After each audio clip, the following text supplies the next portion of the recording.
বলুন তো, ইতিহাসের সবচেয়ে ধনী অ্যাথলেটের নাম কি? Messi, LeBron James, tiger Woods নাকি রোনালদো? না, সঠিক উত্তরের জন্য আমাদের একটু পেছনে যেতে হবে, প্রায় 2000 বছর পেছনে। ইতিহাসের সবচেয়ে ধনী অ্যাথলেট হল গায়াস অ্যাপোলিয়াস ডায়োক্লিস নামের একজন স্প্যানিয়ার্ড। ডায়োক্লিসের পছন্দের খেলা ছিল রথ চালনা। আজকে ফর্মুলা 1 রেসিং এর মতো, শুধু গাড়ির বদলে ঘোড়ায় টানা রথ দিয়ে।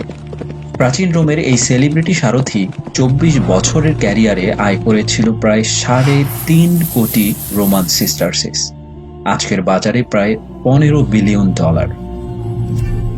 দেখা যাচ্ছে দক্ষ ও জনপ্রিয় খেলোয়াড়দের পেছনে টাকার পাহাড় ওড়ানোর প্রবণতা বরং বেশ পুরনো। কিন্তু কেন?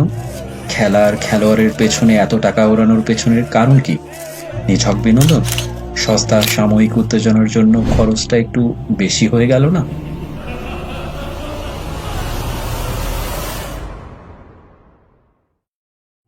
মানুষকে নিয়ন্ত্রণের জন্য শরীরের চেয়েও বেশি গুরুত্বপূর্ণ হলো তার চিন্তার ওপর কবজা। এই চিন্তাকে নিয়ন্ত্রণে রাখার জন্য রোমের রাজনীতিবিদরা বের করেছিল চমৎকার এক বুদ্ধি, জাঁকজমকপূর্ণ বিশাল সব স্পোর্টিং ইভেন্টস। কোনো অসন্তোষ দেখা দিলেই নতুন কোনো উত্তেজক ইভেন্ট হাজির করত শাসকেরা। উদ্দেশ্য, গুরুত্বপূর্ণ বিষয়গুলো থেকে মানুষের মনোযোগ সরিয়ে রাখা, সহজলভ্য বিনোদনের বন্যায় অনুভূতিগুলোকে অবশ করে দেয়া।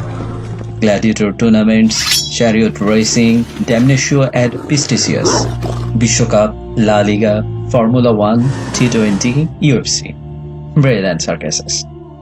রোমান সাম্রাজ্যের সাথে, বিশেষ করে এই সাম্রাজ্যের অবনতির পর্যায়ের সাথে আমাদের এই সভ্যতার বেশ অনেকগুলো মিল আছে। অধিকারগুলো যখন ক্রমান্বয়ে সীমিত হয়ে আসে, যখন আইনের শাসনের মৌলিক কাঠামো ভেঙে পড়ে, ছড়িয়ে পড়ে বিশৃঙ্খলা ও নৈরাজ্য, অসন্তোষ দানা বাঁধতে থাকে, মানুষ যখন ফুঁসতে থাকে রাগে, যখন মিডিয়ার মায়াজালের কাঠামো ভেঙে পড়ার উপক্রম হয়, তখনই সম্রাট হাজির হয়ে যায় নতুন কোনো কলোসিয়াম, নতুন কোনো বিশ্বকাপ, নতুন কোনো গ্ল্যাডিয়েটর, নতুন কোনো ইভেন্ট, স্ক্যান্ডাল কিংবা মুভি নিয়ে। খরচ করা হয় লক্ষ কোটি টাকা। বাস্তবতাকে মিউট করে সভ্যতার দাসেরা মন্ত্রমুগ্ধের মতো বোকাবাক্সের দিকে চেয়ে থাকে। শক্ত করে দরজা জানালা বন্ধ করে নরম গতিতে আধশোয়া হয়ে চায়ের কাপে চুমুক দিতে দিতে ধীরে ধীরে নিমজ্জিত হয় কল্পনার রাজ্যে, যেখানে আর্জেন্টিনা হারলে মানুষের আত্মহত্যা, জমি বিক্রি করে জার্মানির পতাকা, নিয়ম করে 90 মিনিট দৌড়ে বেড়ানো ছোকরার পেছনে ওড়ানো কোটি কোটি ডলার, জেনোসাইডকে ছাপিয়ে যাওয়া খেলা, কুকুরের মতো রাস্তায় মার খাওয়া ছাত্রদের ছাপিয়ে বিশ্বকাপ ড্রিম টিম বানানো অ্যাপ, আর পুরো বিশ্বকে ভুলে গিয়ে টাইগারদের বিজয় নিয়ে উল্লাস অর্থবোধক হয়, পরিতৃপ্তি দেয়। মানুষ আর মানুষ থাকে না, পরিণত হয় তুচ্ছ বিষয় নিয়ে আচ্ছন্ন উন্মত্ত ফ্যান আর দর্শকে। সত্য শোনার সময় তাদের হয় না, ইচ্ছে হয় না চোখ খুলে বাস্তবতাকে দেখার, চিন্তা করার, পরোয়া করার। খাদের কিনারায় দাঁড়িয়ে অবহেলা ভরে সে মুখ ফিরিয়ে নেয় মুক্তির পথ থেকে। সে নিয়ন্ত্রিত হয়, ব্যবহৃত হয়, ব্যবহৃত হতে হতে ব্যবহৃত হওয়াতেই আনন্দ খুঁজে পায় জীবনের উদ্দেশ্য।